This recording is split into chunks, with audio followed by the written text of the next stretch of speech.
What are the top signs that you are emotionally unavailable in your relationship? What's that look like, and how to move past and actually become vulnerable emotionally? Let's talk about it right now on the Home Haven Podcast. Hey everyone, thanks so much. Welcome to the Home Haven Podcast. Welcome to the channel. If you're tuning in for the first time, this is your home for faith-based content as it pertains to communication in your relationship. So today, I thought we're going over notes, and I'm like, you know what, let's stop it. Our best conversations come. I mean, we do just authentic. Naturally, right? Yeah. We are authentic in these. Hopefully you guys see that. Yeah. But, so I have no show notes, no preps, nothing. You got nothing. Yeah. So we're talking about being emotionally unavailable in relationships. Okay. So first of all, do you think somebody is just always emotionally unavailable, or it kind of ebbs and flows? So you can be emotionally unavailable at certain times, or just somebody is just, that's how they are? I don't want to go too deep, but it can depend, because a person can be emotionally unavailable and they're just not emotionally mature. Gotcha. Okay, so the maturity is not there. Maturity is not there. That's a whole other point. And we talked last episode about empathy versus sympathy. Yes. And while I don't expect you to empathize with me on every single thing, okay, I do expect some level of sympathy okay, from my guys and my gals out there. And should you be able to communicate in any situation or anything that's brought up? Again, being emotionally available, emotionally mature. Which we should be. Which we, right? Hopefully we in a should marriage. be. You should be in a marriage. Okay. But, while I don't expect you to empathize with me concerning XYZ, I do expect some level of grace as I go through XYZ. Gotcha. Understand that part? I got you. Okay. Yeah. All right. So we're going to go through a short list of signs that you could be emotionally unavailable, or your spouse, if you want to put it on them. I think you were asking me, what do I think? So I'm going to try to throw out some and see if it's on the list. So signs that they're emotionally unavailable. Yeah. What you got? They're not talking to you. Got the silent treatment. Silent treatment, short answers, emotionally unavailable. Yes. Again, you go to communicate, I'm feeling a certain type of way, and it's just like, womp womp. Yes. Just, are you listening? Are you getting it? Are you grasping it? Are you there with me? Yes. So just cannot grasp, why are you so upset? Well, goofy, you forgot, so just totally clueless. Okay. When it comes to, and to go back to your point, part of that's maturity, and part of that is choice. Correct. So actually that was number 1 on the list. So congratulations. Like, you have difficulty expressing your feelings like openly and honestly. So you avoid sharing your feelings. So you might shut down. So there's been certain situations that, we've given each other the silent treatment a little bit, right? Of course.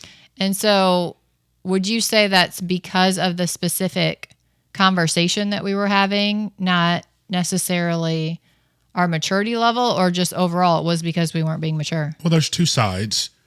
Okay. So the first side is you just may feel uncomfortable. You're not there yet to speak about this particular topic. Right.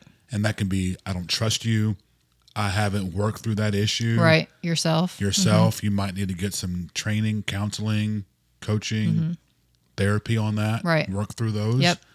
So that's part of that. You can shut down. The other part is, well, if I shut down, it's because I'm upset. And I choose to. So you're doing it. Absolutely. And you want to do it. Yeah. Okay. To prove a point, basically. Maybe to prove a point. Okay. It's also I'm irritated. So sometimes I'm quiet because I don't want to respond negatively. Okay. So sometimes it's because you are being mature. You don't want to respond in a negative, like anger I'm just gonna get or way. And other times it could be, well, I just want to, show them that I can be silent too. No, well, that's if it goes like longer. Okay. So that's probably in the early parts of our marriage. If it's now, I'm upset, I'm irritated, so I'm going to shut down, get quiet, process it, and then I just don't want to talk to you because I'm upset. So and maybe approach it later. Maybe. Well, we talked about being mature, but I think it's also like we've grown in our relationship maturity. Sure. due to how long we've been married or just the experiences we've gone through.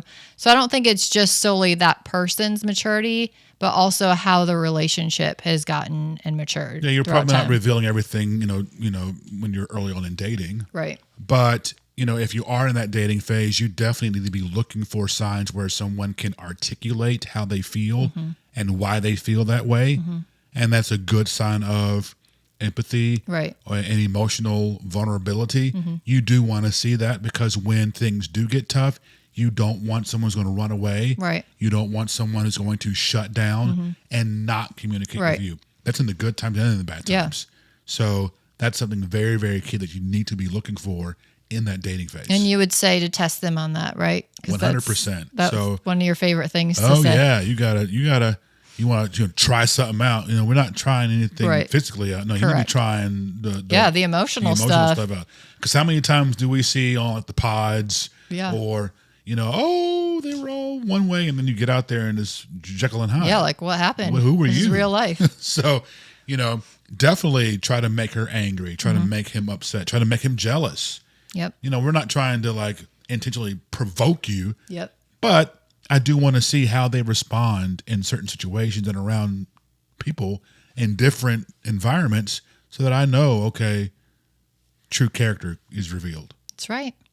All right, next on the list, we talked about this in our last episode, so if you want to hear more about that, check it out. But if they completely have a lack of empathy, so if you are struggling to, we use the word validate a lot. I don't know if you like that word, but to validate the other person's feelings. Oh, yeah. Yeah. What do you feel about that? So validate just means that, basically like encouraging that. And yeah, you may have an emotion. It could be the wrong emotion at the wrong time. Okay, because this is very trendy now. It's very right? trendy. To say, I'm okay to feel what I feel. I have a right to feel what I feel. You need to validate my feelings. Yeah. Yes, this is how I feel. And you can be completely wrong. So people can be feeling the wrong thing. You can be feeling the wrong thing and just be dead wrong. Tell me more about that. Well, maybe you had a disagreement or whatever. I'm trying to think of some real life scenarios. Well, we've talked about this a little bit before, but if somebody is like angry or upset or sad, is it okay for you to say you shouldn't be feeling like that in this situation? Because a lot of people would say, I have a right, or, I have a right to feel how I feel. Sure, you have the right to feel that way. It's wrong. It's wrong in this scenario. I'm trying to think of an instance where can you think of if you have a specific example, definitely hit us up in the comments or DM us that we're talking about. I know, like you shouldn't feel frustrated that I didn't do this. Like maybe I'm trying. Have I done that? Like way, way back in the beginning. Like you might have said, well, you shouldn't feel frustrated for that reason. Right. And I would say, well, I do feel frustrated for that because of whatever. Okay. I'm trying to, I see where you're going and I'm trying to hear where you're going. Yeah. Well, for instance, like even let's take the last segment's example where you might be at Target and I'm getting frustrated because I haven't heard from you in a while. Yep. I should not be frustrated. Well, why is that? Because I need to be extending to you grace. Okay. And I need to be giving to you some understanding. And what is it in me that's causing me to get frustrated at this moment? Like look inward. Look inward. Right. Why am I allowing my emotions to get to this level? What is that? Right. I need to check that. Is that trust? Mm-hmm. Is that control? Mm-hmm. What is that? Right. That would cause me to get mad at my wife because she didn't text me at the speed I thought she should text me. Right. And then I'm so frustrated I haven't even heard from her. Right. As to why she had not responded yet. That's my wife. She's not rude. Right. You're going to respond back. So why am I allowing myself to get so frustrated? Right. This is level 5, maturity level of getting to a place where we're not going back and throwing darts and and it's unhealthy communication because at the end of the day, I got to look inward. Right. So in that situation, you could have been frustrated at me Now, should I come back and say, well, you shouldn't feel that way? There's a different way to communicate. There's a way to communicate. Babe, why are you feeling that way? Or do you feel like I'm Sure. putting somebody else ahead of you? 100%. Or, there's a different tone. There's a 100%. different words that you can use 100%. and kind of get to that underlying reason. So if you're the person in that moment that isn't escalated and isn't heated, you can take that step back, and instead of matching that, 100%. Take it a step back, give them grace, and let's talk through this. Let's figure out what's really bothering you at this point. And that's a great point. Of like, instead of saying, why are you trying to get on me? Who are you to tell me when to come back to you? You ain't my, wait a minute. Okay, why are you feeling like that wasn't enough time for me to text you? Like, what's the underlying? And then hopefully he responds truthfully, or she responds truthfully and says, okay, this is what's bugging me. I'm worried. Or, you know what, just to be honest with you, sometimes I get a little jealous. Whatever it is. Yeah. Work it out, right? Work it out and come on out with it. Yeah. Because what's really bothering you? Right. Typically, in sales, it's 3 whys deep. Okay. So it's what they're telling you, I don't like the home site. Well, it's not. That's not the reason. It's not because of it's okay. What's really deep? It's really because, they want a corner lot because when they were a kid, they, it's something. So you have to peel back the layers. Peel back layers and get to the real truth as to why someone is responding the way they are responding, and be emotionally available. And that's being emotionally available. The opposite. Got it. Another big one is having unresolved baggage from past relationships or past experiences or traumas. So we saw this. We saw this. I keep referring to this because it's trendy. I don't know whenever you're watching or listening to this, but it's Love is Blind. Okay. And so I don't know these people's names. Okay. But the blonde girl who's in the love twist with Sarah Ann, is that her name? Yes. Sarah Ann? Okay. So the other girl's like just cuckoo. Jeremy's girl. Yes, the first one. The first one. I think Lauren, but. Okay. And I'm like, she's just, you're not man enough for me. Yes. And you're not this. Yes. Ladies, don't ever say those words. Yes. That's a low blow. That's a kick in the gonads for a man, because you're targeting his esteem. You're tearing him down with your words. And I pray if you're watching this or listening to this, that you never speak to your man in a condescending way. Well, what about the men? Okay, calm down. Okay, let's deal with you. And the same to men. Never. You're not like no. But she's saying this, and she's this and just berating him, and I'm like, she has gotten hurt somewhere. Right. So this has nothing to do with him. Someone a year ago, 3 years ago, 5 years, high school, whenever it was, jacked her up. And so now she's responding that particular way. He was out talking to whatever her name was. Was it right? I don't know. I'm not going to get into that debate. But it triggered her from somewhere, and she would just shut down, and she was never the same again. Yep. So. And a lot of people like to use the word trigger, and people will bring that up. This is very triggering to me because this happened to me before. Well, we got to get over that. Or this is that phrase that you just said was extremely triggering for me. So, and a lot of times people will blame their reactions and behavior. What happened? Because when she did that, I grabbed your hand. Yes. And I'm like, ooh. Brings me back. That took me to somewhere, because I've had an abusive relationship where I was verbally, even if abused in a previous relationship. And I'm like, whoo, that kind of twitched a little bit.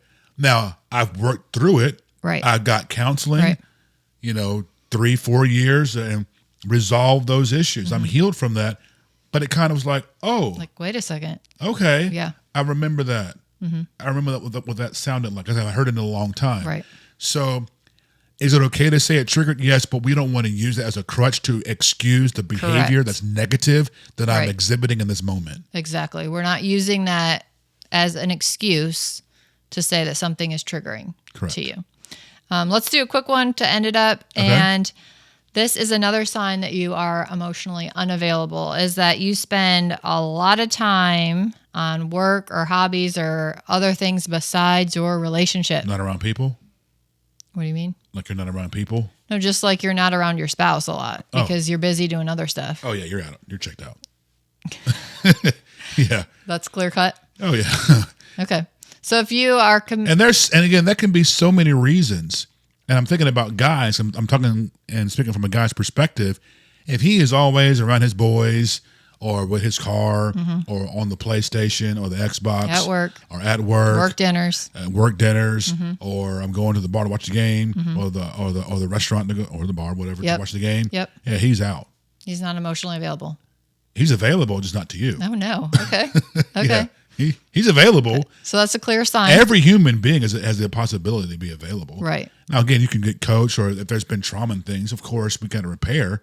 But yeah, no, there's no excuse of, I just can't get. No, you can. Now, can you help another person be emotionally available? Yeah, you can support them. You can love them. Okay. You can be tender. Give them Not grace. being so cranky.